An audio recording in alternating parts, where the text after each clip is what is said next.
It's our plan to have our athletic program comparable to USC, to Notre Dame, to Alabama, to anybody.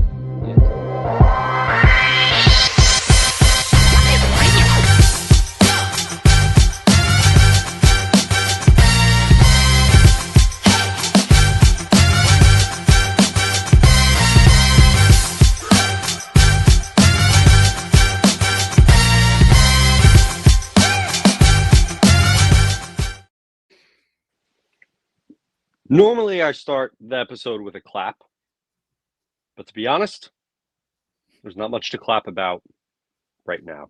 Welcome to the Sea of Red Football Podcast. I'm Richie Longshots, joined with CT, Christian Taylor. John Manson, depends on who you ask where he's at right now, what he's doing, why he's not here. I can confirm he is covering the Liberty basketball team in Orlando. What I would give to be there right now, CT. And you love Disney as well. So, yeah, that tough loss today.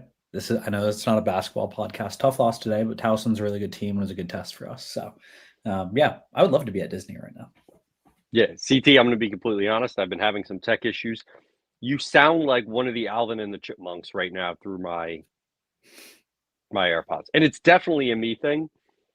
Yeah, and do you know that your screen is totally black right now? No, I didn't know that. Let me try turning it off and turning it back on. We're in shambles. Everything about right now. I'm back. Did it work? No. No, not at all. No. Run the Leesburg ad. I'm going to try to join again. Let's try to do that. Let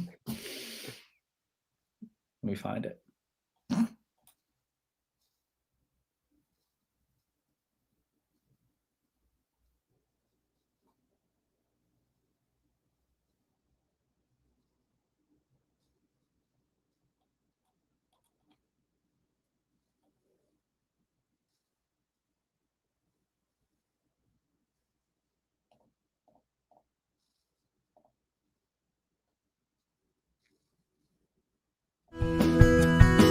It's real Florida. It's old Florida, and it's close to all of the Central Florida attractions. Crystal clear natural springs in one of the largest chain of lakes. The beautiful lakefront city of Leesburg offers the best in outdoor adventures, fishing, and quaint shops and restaurants on historic downtown Main Street. Come visit and see how welcoming a hometown city feels. Experience Leesburg the way Florida is meant to be.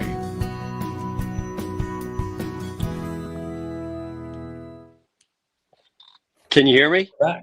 Yes, that was perfect timing. It was great. Yeah, and you don't sound like a chipmunk. Even my mother texted me. She's like, "We can't see you." I'm like, "I'm aware." Jerry just texted me. Get it together, Richie. Shut up, Jerry. Go eat some more nachos. Let me enjoy my crumble cookie mini pie in peace. Football's in shambles. No one knows how to act. No one knows what's going on. Just let us live. We can't be perfect every week. God forbid that the audio's not working on my iPad.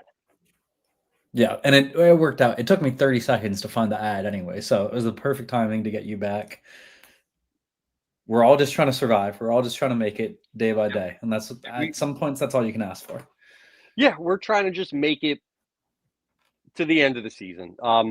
It's uncharted waters. It's a place that we've never been in before, where, in this FBS, in this bowl era, we've been on the end of where in the FCS era where, we get let out of the playoffs, lose in a de facto championship game because there's no conference championship games at the FCS level. So it's happened before, never with the expectation that we have. And I think that's the thing that drives it the most, is that at Liberty, in all facets, the athletic office, each team, we have high expectations. Fans, we have high expectations.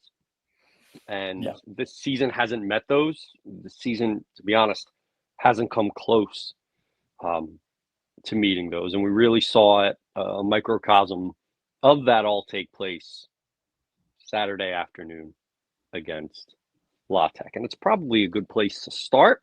There were moments of hey, maybe we got our swagger back a little bit. I think Coach Shadwell said in the press conference, you have 3 good quarters of football. And just a fourth quarter, it's what happens when you give a team momentum and you don't have that killer instinct that we've seen in the past from Liberty teams. And just this year, it just wasn't part of that team's makeup. And it's one of those things that can change year to year, but it really was a microcosm of kind of the way it all unfolded this year. Game went to overtime, interceptions. Can't turn the ball over. You have to take care of the ball. Evan Dickens, another great game. Lee had some great receptions. It's just the stats don't matter when you lose like that. There's no way to sugarcoat it and say, oh, there's some positives. Dickens has been a positive kind of all season now, but no, you lose in overtime. We could sit and go over the X's and O's, but this is definitely going to be a fast and loose podcast. Yeah. That's how I described some of the girls in my sister dorm back in the day.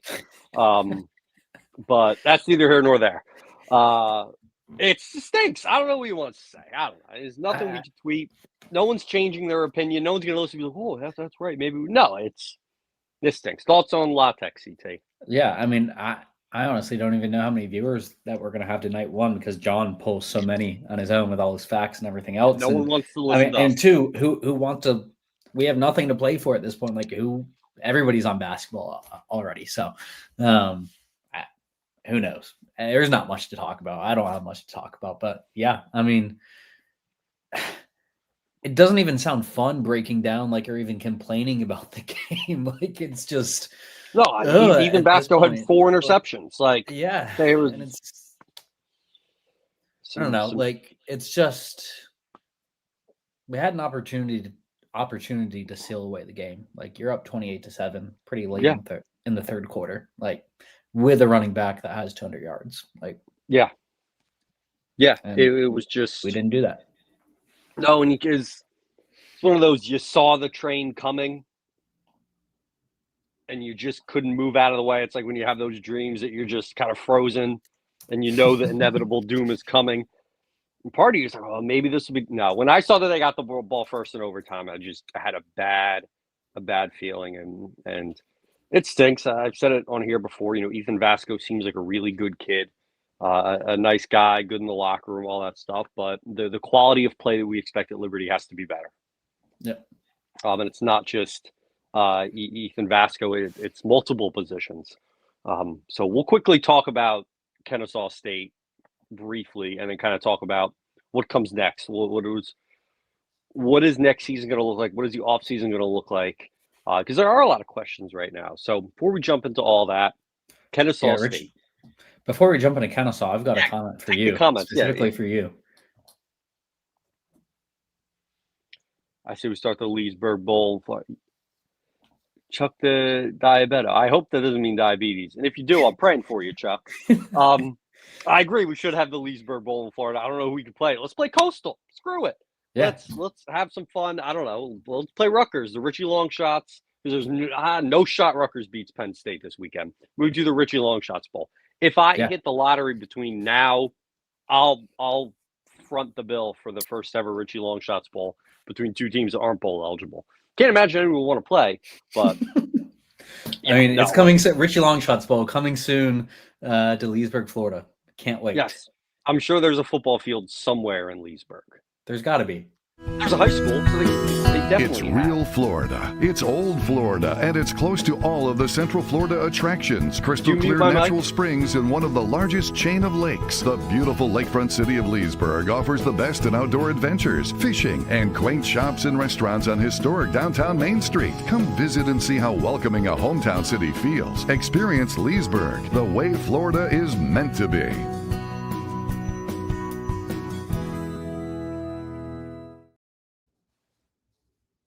They definitely have a football field. They got to. At least one. So, yeah, maybe we'll have a Richie Longshots Bowl there one day. It'd be great. I'd call me up, Leesburg. I'll organize it. Kennesaw State is Saturday at home. Who are we playing? Not who we're playing. What time is the game? I couldn't tell you. I'm going to assume. I'll look it up. This is when we need John to know these things. All right. We're going to play guess the time. I'm I going love to it. guess it's not going to be 12. It's not going to be 3:30. My guess is going to be a 1:30 kick. It's not going to be 1:30. I was going to say 1. It's not going to be 1:30.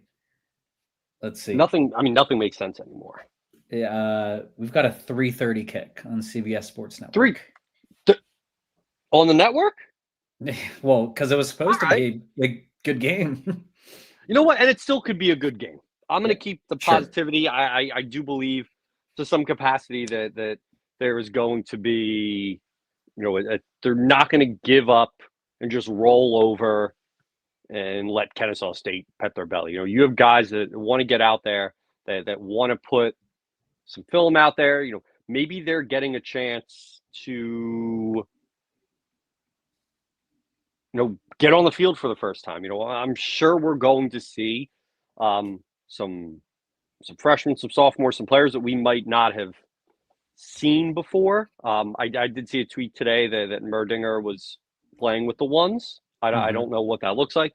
John's not here to confirm, but I'm all for, hey, let's throw caution to the wind. Let's see some players that we haven't seen before. And start to build towards next year. But the graphic you just had up, they're 8-3. Jerry Mack has really turned that program around, and we'll touch on it more later. But it really shows that it takes one season in college football to right the ship. Sure does. Yeah, I mean, people thought they were crazy last year when they fired their coach. I think it was like a week after beating us or something like that. Thought they were going to be downhill. I think their win total was like 2.5 on the season. It was at the bottom. Yeah, it was at the bottom of the conference. And they've just gone completely crazy in the best way for them. So, 8-3 right now in the season. We're not going to have much more than that. I did just look up the conference standings, and it's them, Western Kentucky, and Jacksonville State all tied at 6-1 going into this final week. So, but doesn't Western Kentucky play Jacksonville State? Yes, they do. That's a great memory. That's electric. Yeah. See, I do pay attention. No, and you know what? This is the opportunity for us to go in and be spoilers. Remember back in the FCS days, how many times teams came in and spoiled our season at the buzzer. So, you know what? Use this as an opportunity to go in there and I don't know what the tiebreakers look like. I hope it's something real, just sicko. Between Kennesaw and whoever loses that game. I just hope it's wild. But no, an opportunity to go in, spoil the season, end the season on a win, which Liberty hasn't ended their season with a win since 2022. Lending Bowl, Fiesta Bowl. So, you know what? End the season on a win. It might have been 21. Was 22 Boca Bowl? Boca Bowl. Yeah, which we lost. 20 was, Sorry, last one was this Lending Tree against Lending Tree East Bowl. Michigan. Yep, 21. Malik's last game. Shout out Malik Willis. So it's hard to say, who do we think's going to be there? We have no idea. It really is going to be a bit of a crapshoot to get out there. Any other thoughts? What's this? Do we know what the spread is? Let's check. I know Chadwell said today in his press conference, and I don't know what's coach speak and what's not. I mean, neither you nor me is John, and I feel like he's probably the one who has more insights. But he said he's going to play the guys who have the best chance at winning the game, is what he said. So, didn't say it's going to be tape or anything, but again, who knows what's coach speak, what's not. Kennesaw's minus 2.5 on the game. Wow, that is it's an interesting number. At home helps a little bit. It's going to be tough. It is Thanksgiving break. People will go, oh, no one showed up to the game because it was a bad season. This game wasn't going to have 20,000 people. Yeah. Either way. So I think it's going to be a thing that people point out. But obviously would have more people there. I'm not saying that it's not going to be in a difference attendance-wise. But hopefully people that are in the area, you still go out to support Liberty because at the end of the day, we're Liberty football fans. And We want the program to succeed. We want Liberty to be successful. Oftentimes we have different paths and avenues of how we think that should happen. But at the end of the day, we are fans of Liberty within reason. And that leads us to what's next? Who's next? How is this all going to take place? So if I have my dates correct, the early signing window is tomorrow, next Wednesday, for high school recruits. Sure. Sounds good to me. And then what is going to be very important, because I'll be real for a minute. I catch slack online a lot of times because I'm in the camp that Jamie Chadwell has earned another year to be Liberty's football coach based off of his previous success. And this year, won't sugarcoat it, was a disappointment and did not meet those expectations. I do not think that you fire a coach 2 years after what I think will probably go down as one of the greatest seasons in school history in any sport. And I think that because of that, you get another year. You get an opportunity to right this ship. What do you do when your back's against the wall? Yeah. And while I know as well. Sorry, I know as well. Like, one comparison we've talked about a couple times is Florida State, and they decided to stick with their coach Norvell another year. So it's not saying what's going to happen with us, but that is just one comparison. 2 years ago, hey, they made the playoff. Obviously, season fell apart there because of quarterback injury. Yeah, but they've had down 2 seasons, and they're sticking with him for at least another year as well. So and Liberty is not going to go back. To me, the expectation is to compete for conference championships and have that opportunity to be the G5 representative. Liberty is not going to turn this around in 1 year with high school recruits. Yep. So what is going to be important is what changes are made between Saturday at 6:30 and by the time the transfer portal opens. And I say that not just, it's a broad statement, but I think within that is, what players are going to stay, which players are going to leave, which players are going to test the waters in the transfer portal, which coaches are going to be on staff. Coach Chadwell said that changes had to be made in different capacities. And I personally think that there are going to be changes in the staffing world and on that sidelines. And also I think at the point, because I know there's people out there that are calling for Coach Chadwell's job. If Coach Chadwell was going to be fired, I think it would have happened already. I agree. And again, I'm not advocating for that by any means, but I think if you look at the way college football is right now, you need to have a head start.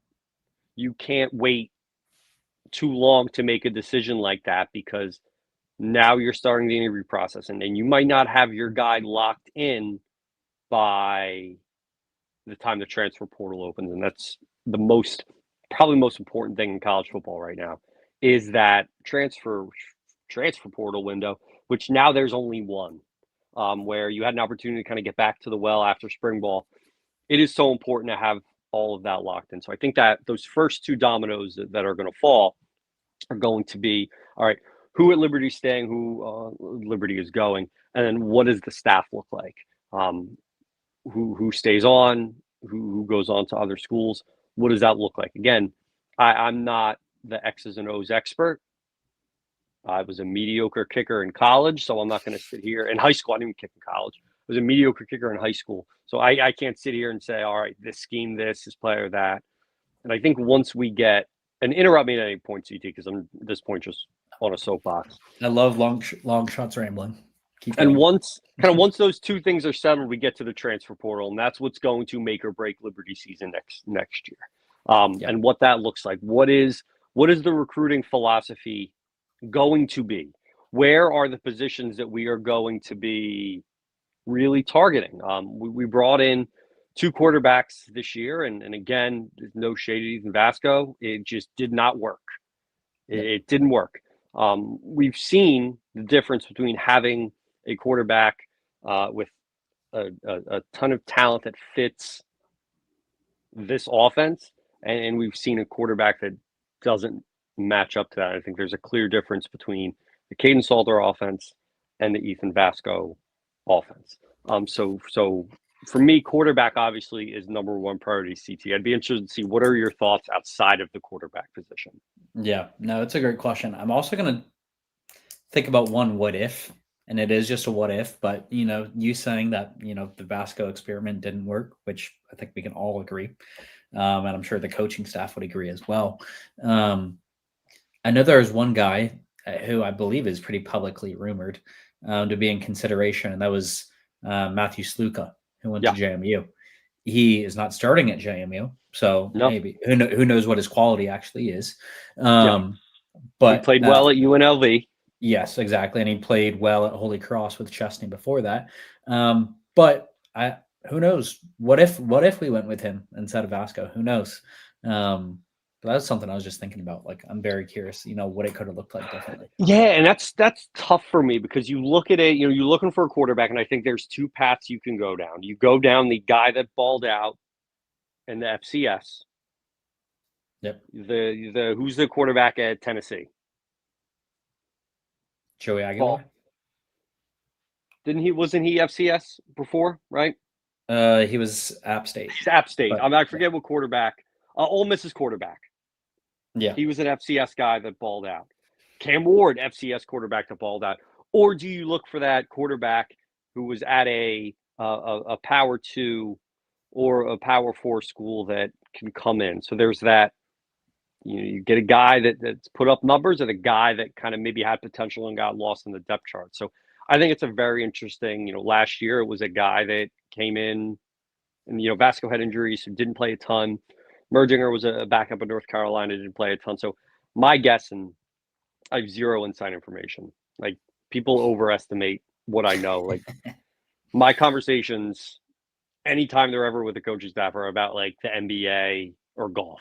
Like I'm not like, oh, well, how are we going to hit the portal this year? Like I do your job.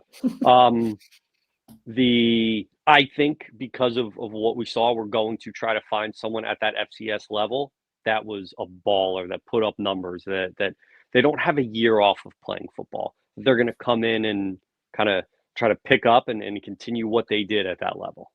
Yeah, agreed. No, I feel like as well, generally speaking, we've seen more success from finding guys either at the FCS level or smaller group of 5 schools than us and bringing them up, as opposed to trying to find the Power 4 guys that didn't make it and bring them down. It just seems like we've had more success that way.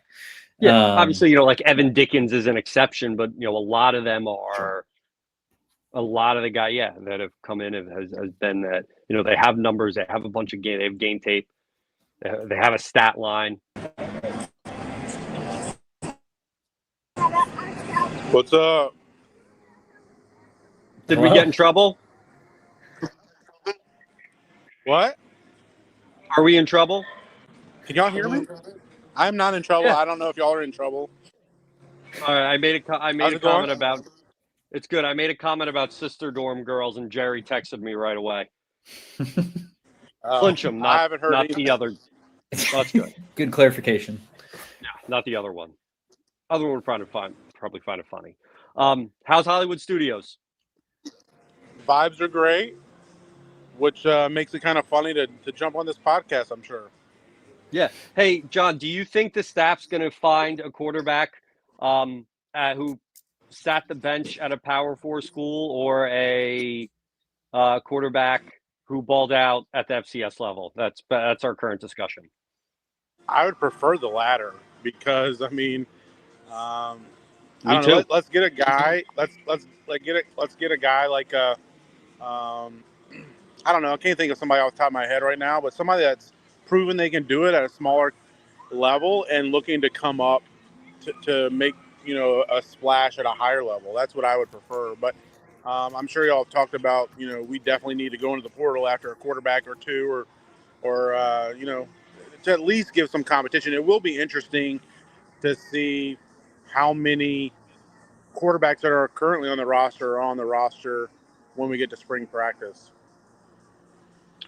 Yeah, and how many are left over from last year? Other than we talked about, that you could give us some insight, John. Merdinger, he was getting time with the ones today. Do you think he's a starter on Saturday? What can we envision?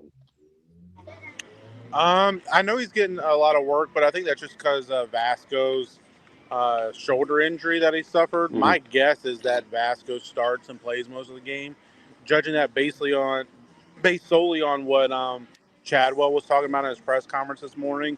How he says, whoever they're trying to win the game, and whoever gives them the best chance to win will play. So unless Vasco is too injured to go in and play, I would expect him to play. But the fact that he finished the game this past week against Louisiana Tech makes me think that he'll probably be good enough to go this week. Could be wrong, but we'll see. Yeah, we'll see. It's tough to try to predict because we really don't know what to expect when it comes to that. What ride are we getting on next? I think we're gonna try to hit up Rise before too long. Always a classic. I've never seen a single Star Wars movie, but that ride is just I think it's the best pound for pound ride in any of the Disney properties. And I know there's a lot of Guardians of the Galaxy fans that will disagree, but I think Star Wars is just phenomenal. Yeah, no, it's an amazing ride. So pretty crowded. It's Thanksgiving week, so crowds are getting larger and larger every day. I don't know if you guys talked about the basketball game. Tough loss today. Just, didn't have it going, shooting 23% from three.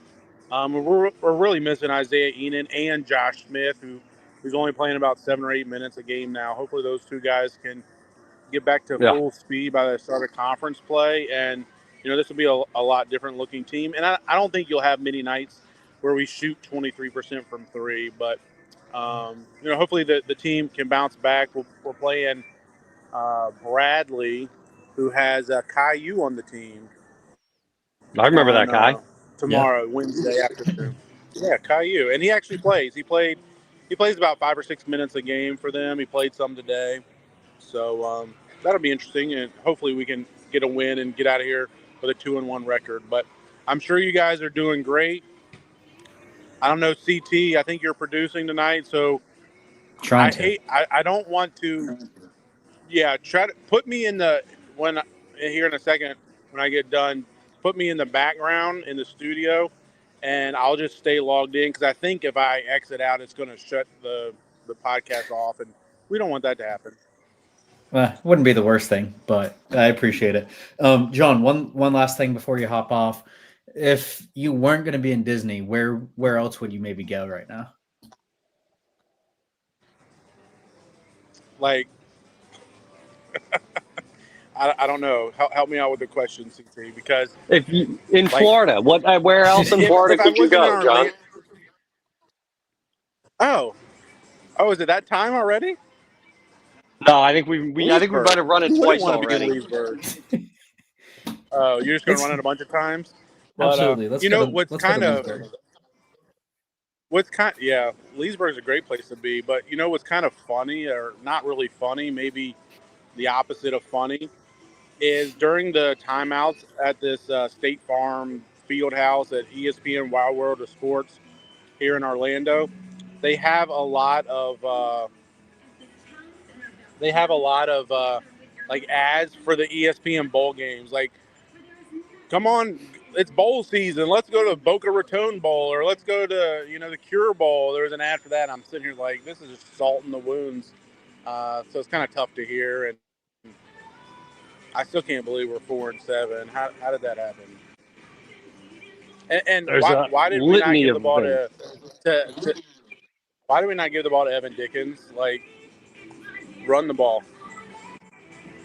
Run the darn ball. I went to Epic Universe.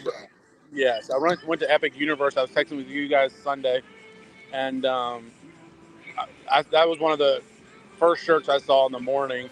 Somebody had run the blank ball, and I was like, I need to put one of those in the See Red store. So isn't that word in the Bible?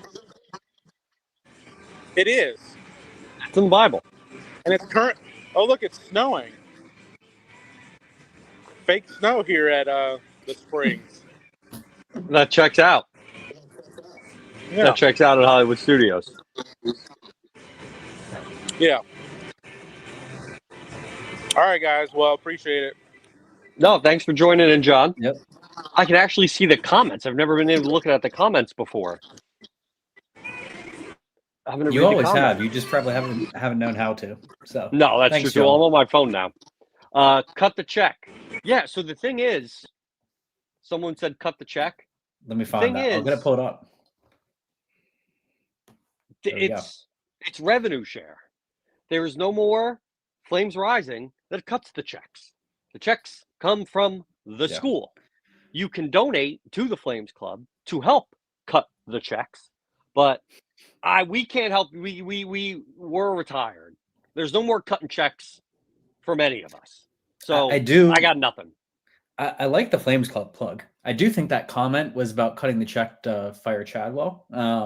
But Never mind then. That's a lot of money. I don't think people realize how much $10 million is. that is a lot. You That's could a lot of probably money. buy the town of Leesburg with that.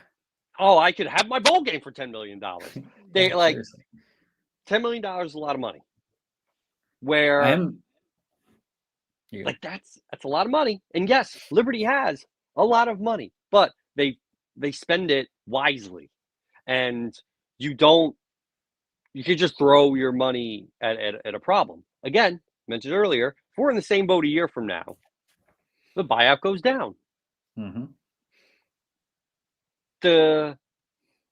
It's not like Ian McCaw is not a guy that just fires coaches off the like. It's not something that happens often. It's not Liberty's MO to fire coaches, especially ones that were in the Fiesta Bowl 2 years ago. Yeah. So it's very easy to go, let's just fire them. Like, no, there's a lot that goes into it.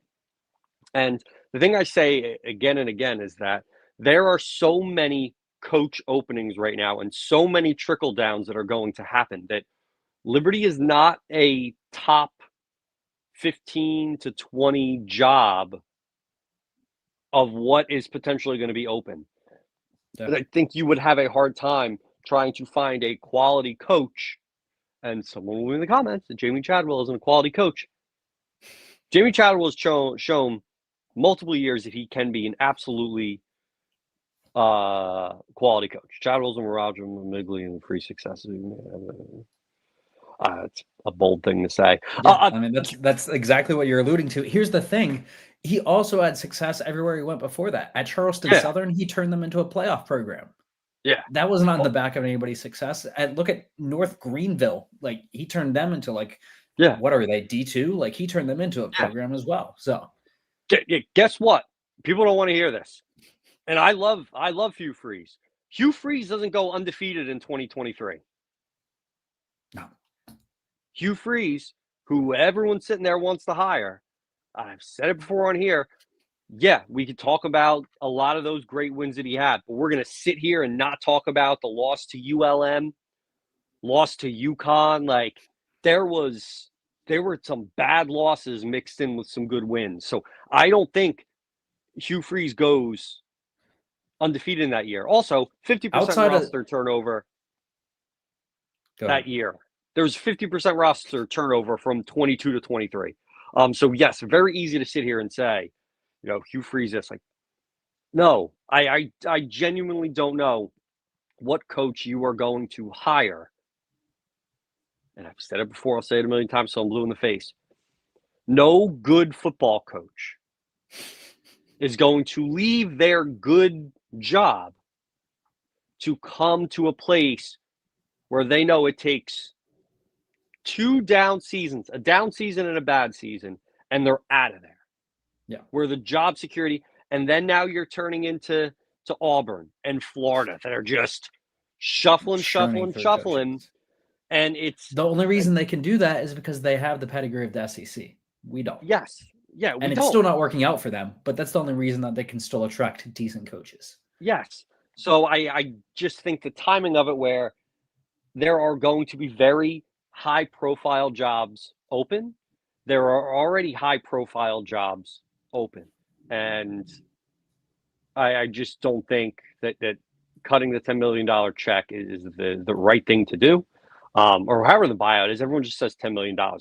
Who knows? I don't have a clue what it is. But I think you give this coaching staff, and again, I'm sure there will be changes, but I think you give Coach Chadwell an opportunity with his back against the wall to right the ship. Yeah, gets 1 year to right the ship. I'd be the first. I agree.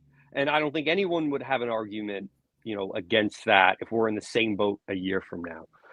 But that's my rant on cutting the check. I mean, and the carousel, you alluded to the jobs opening up. That's already started. So, like, some of the top names are already getting plucked and stuff like that. So, no, I feel like it's too late if you're going to make that change. We'll probably see other changes, but it's probably too late to make that one. Answer one question that you had from a lot before. And then I'm going to move on to a couple other fan questions. Outside of quarterback, the next thing that I would do in the portal, I'm going to do something before the portal, and I'm going to back up the Brinks truck, whatever that is, for Evan Dickens to make sure that he does not leave. Because we know that in this offense, we need good running backs. And it does create good running backs, but we need to make sure that he stays. Who knows what's going to happen with other coordinators, and how I feel like what changes are made or not will probably impact where we need to make moves in the portal the most.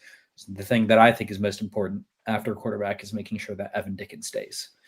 Yeah, and I think, if you bring in a coordinator on one side of the ball who is coming from somewhere, whether they're coming from a power four, maybe a linebackers coach coming in to be a DC, or you're bringing in a quarterback coach to be the OC, and I'm keeping it broad. I'm sure that they're going to bring some players as well, no matter what, as changes come, new coaches come into staff, they're going to be bringing in some of their guys as well, which could be a positive when they know the system and know the schemes, and all of those pieces as well. LU netted $340 million last year, and net put it all to football. I love that. I love the energy.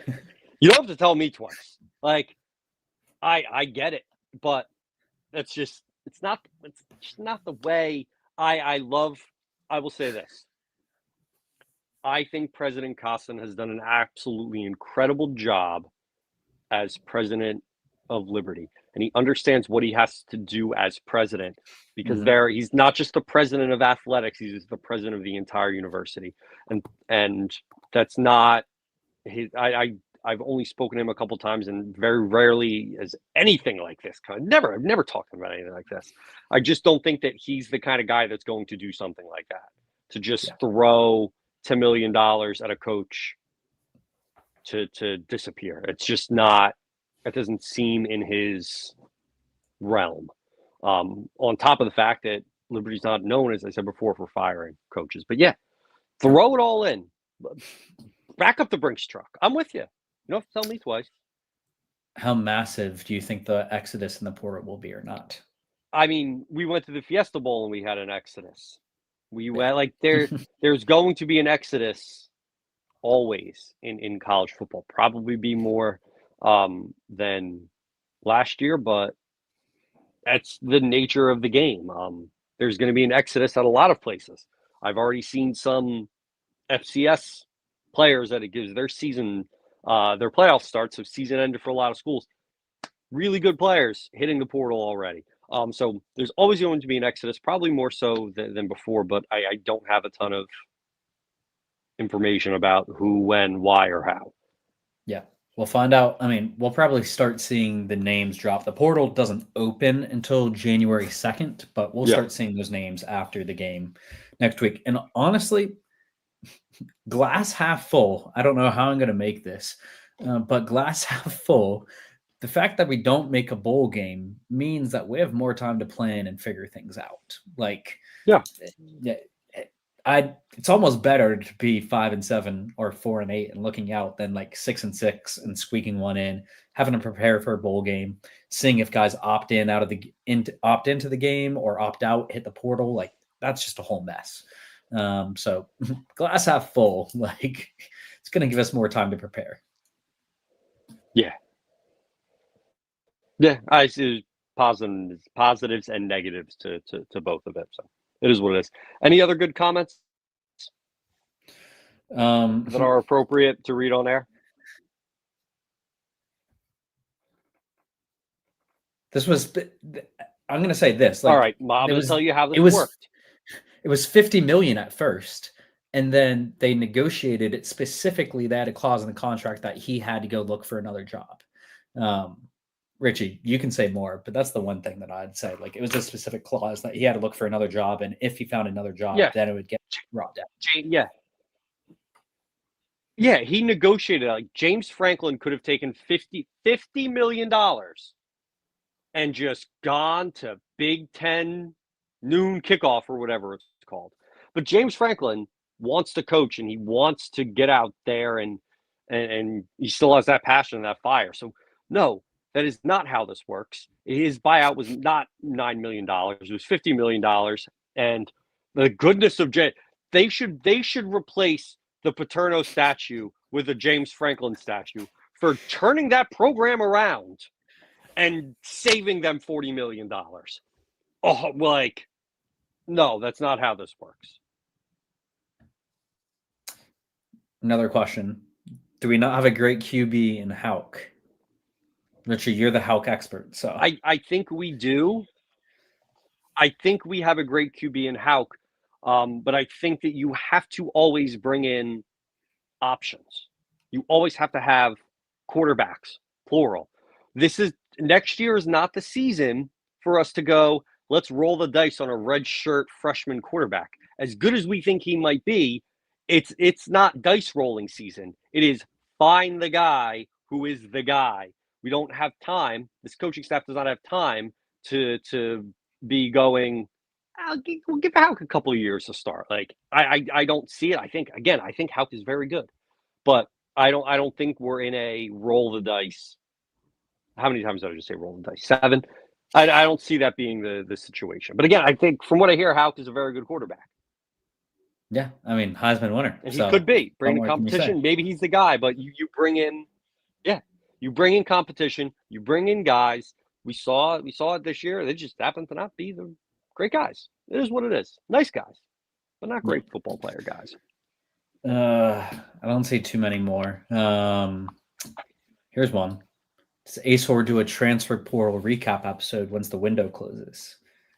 I don't know if we'll be doing one. So we certainly could, but I know John will definitely be writing all about it throughout. Yes, John will have a live blog that has all of the players that are leaving and all the players that are coming in. And he updates that live as news breaks. He keeps that going. So maybe we'll do something in January to put a bow on this season and see what that looks like. The players that we get in and all of that. But why not? I love talking to you guys. Yeah. So it's true. I'm game. We'll see. I'm bringing up one other question that just came in, and then I feel like we can wrap because it's interesting and it's something we haven't talked about. And it's this. Is there a chance that Vasco is our starting quarterback again next year? Basically, I feel like that's the gist of what this question is getting down to. Like, if he has another year of eligibility, like, I feel like in our minds it's 0%, but like, is there a chance that's the case?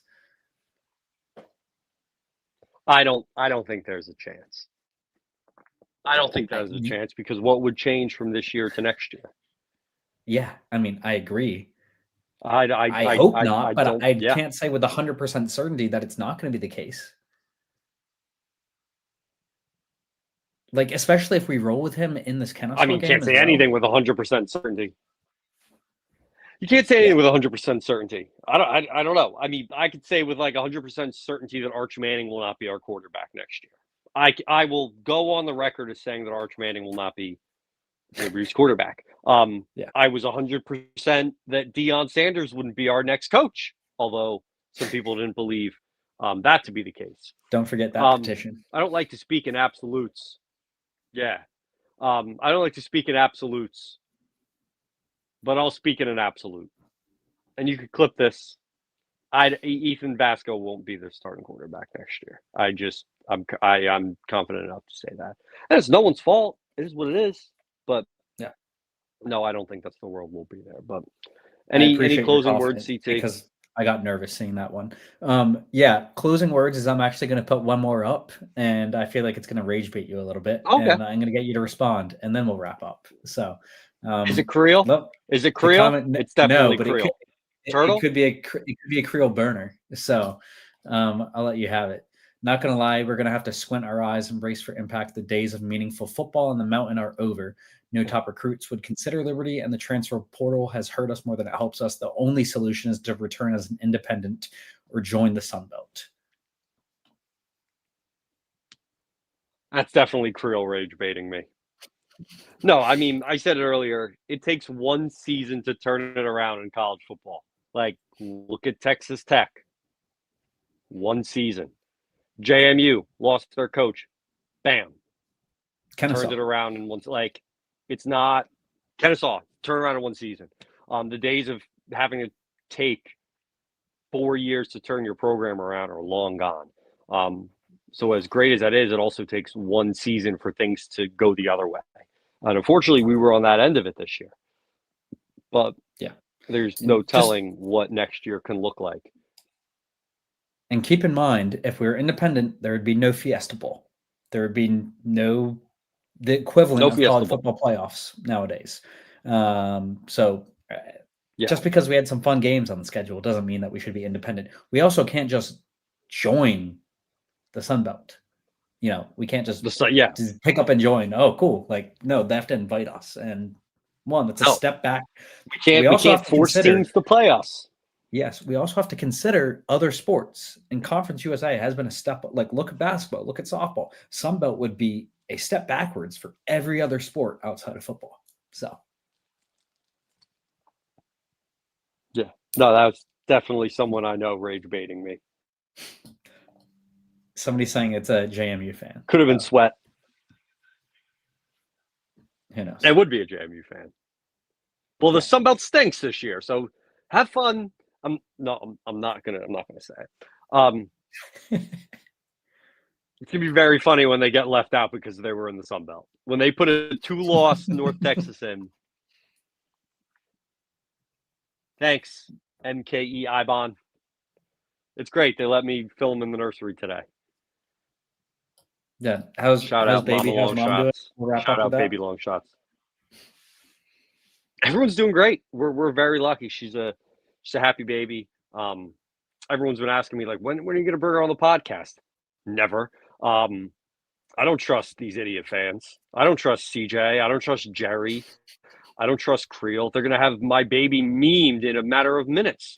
So no, I can't trust the lunatics out there to know what my baby looks like as she gets older. So no, absolutely not. No, we're doing great. Everything's great. Just we're super blessed. So no complaints. Awesome. Glad to hear. Well, we'll wrap it up. All now. right. So thanks for tuning in. I feel there's a bunch of commenters of people I had no idea who they were. So that was always fun to interact and in all seriousness, we enjoy watching Liberty football and the opportunity to talk about this program that we care for a lot. And if we come up as negative, it's really not.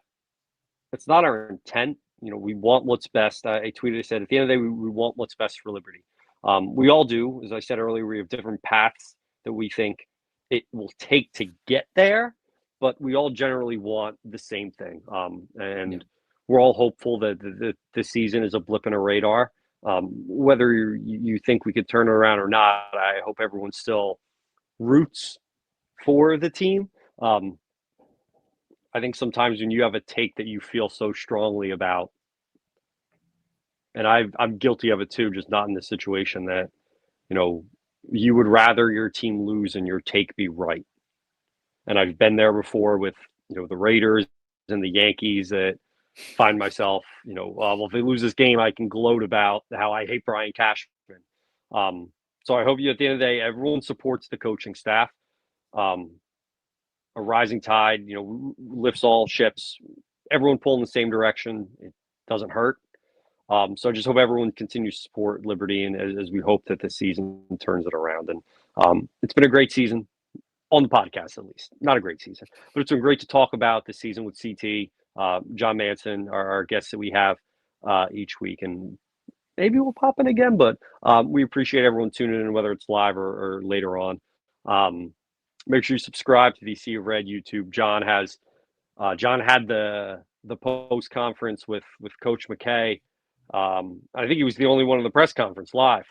He gets that up on YouTube right away. So if you enjoy Liberty Athletics, if you like staying in the know, the Sea of Red YouTube, that's the place to go. Website as well, seaofred.com. A lot of great stuff out there. And as always, be safe out there. And we'll see you when we see you. Go Flames.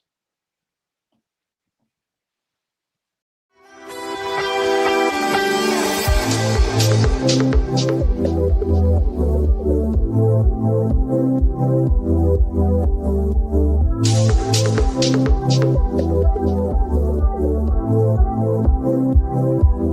you.